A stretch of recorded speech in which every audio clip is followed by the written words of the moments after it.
ছোটবেলার খেলাধুলায় ফিরে যেতে কার না ভালো লাগে, আমারও বেশ ভালো লাগে। তাই হঠাৎ করে আমরা একদিন প্রোগ্রাম করছিলাম যে সবাই মিলে একদিন হাড়ি ভাঙা খেলবো। আর হাড়ি ভাঙাতে হাড়ি না থাকলেও কিন্তু বল দিয়ে আমরা কাজ চালিয়ে নিয়েছিলাম। তো আলহামদুলিল্লাহ সেই দিনটা কিন্তু অনেক সুন্দর ছিল।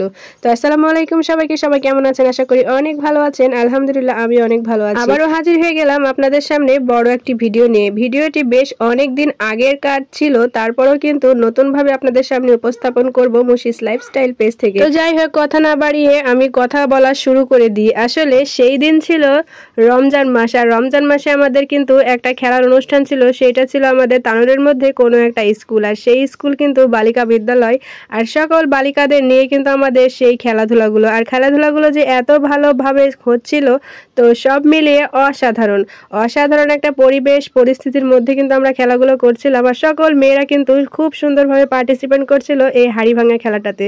তো একের পর এক কিন্তু বলটাকে আমরা হাড়ি মিন করে সবাই লাঠি দিয়ে আমরা খোঁজাখুঁজি করার পর চেষ্টা করছিলাম। কিন্তু যাই হোক, অনেকে কিন্তু পারছিল, অনেকে কিন্তু পারছিল না। এর মধ্যে কিন্তু আনন্দ, বিজয়, জয় সবকিছু কিন্তু তার মধ্যেই ছিল। তো সব মিলে মাশাআল্লাহ দিনটা অনেক ভালো ছিল। আর একটা কথা না বললেই নয়, আমাদের তানোর এলাকার মেয়েরা যে এতটা স্বাবলম্বী হয়ে উঠেছে, অন্তত নিজেকে আত্মরক্ষার জন্য কিন্তু অনেক কিছু করতে পারে। এই যে দেখেন, ওই মেয়েদের কিন্তু ড্রেসটা কিন্তু অন্যরকম ছিল, তাই না? আসলে এরা কিন্তু মার্শাল আর্ট, অর্থাৎ বাংলাতে যদি বলা হয় তাইকোয়ান্দো, মার্শাল আর্টকে বাংলাতে তাইকোয়ান্দো বলা হয়। আর এইটা হচ্ছে নিজেদের আত্মনির্ভরশীলতা করার জন্য কিন্তু এই প্রচেষ্টা। তাছাড়া আরেকটা বিষয় আপনাদের ক্লিয়ার করে বলি, আমাদের তানোরকে কিন্তু বাল্য বিবাহ মুক্ত, শিশু শ্রম মুক্ত একটি এলাকা ঘোষণা করা হয়েছে। যাই হোক, দেখতে দেখতে কিন্তু মেয়েদের পর্ব শেষ, এবার পর্ব আমাদের। তো আমাদের মধ্যে আমার সহকর্মী বন্ধুটি বলছে আমি একটু ট্রাই করি, তাই বলে কিন্তু ও সুন্দরভাবে বলটা ফাটাতে পারছিল, অর্থাৎ বল না, এখানে হাঁড়ি থাকলে হাঁড়িটাই কিন্তু ফাটিয়ে দিত। আমাদের মধ্যে কিন্তু ছোট্ট দুইটা সোনামণি ছিল, সেটা হচ্ছে আমার ছেলে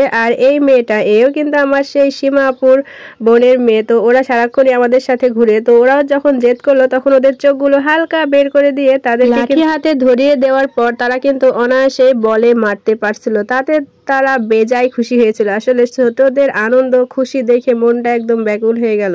ওরাও কিন্তু অনেকটা উচ্ছ্বাসিত খেলাটার মধ্যে দিয়ে। যাই হোক, এবার কিন্তু আমাদের বড়দের পালা। তো বড়দের মধ্যে আমাদের তরিকুল ভাই আগে প্রথমে ট্রাই করলো, তো দুর্ভাগ্যবশত বলটাকে টাচ করতে পারেনি লাঠি দিয়ে। এবার কিন্তু আমাদের সাব্বির ভাইয়ের পালা। আসলে সাব্বির ভাই এত সুন্দরভাবে গেল, কিন্তু আর একটুর জন্য কিন্তু মিস হয়ে গেল লাঠিটা।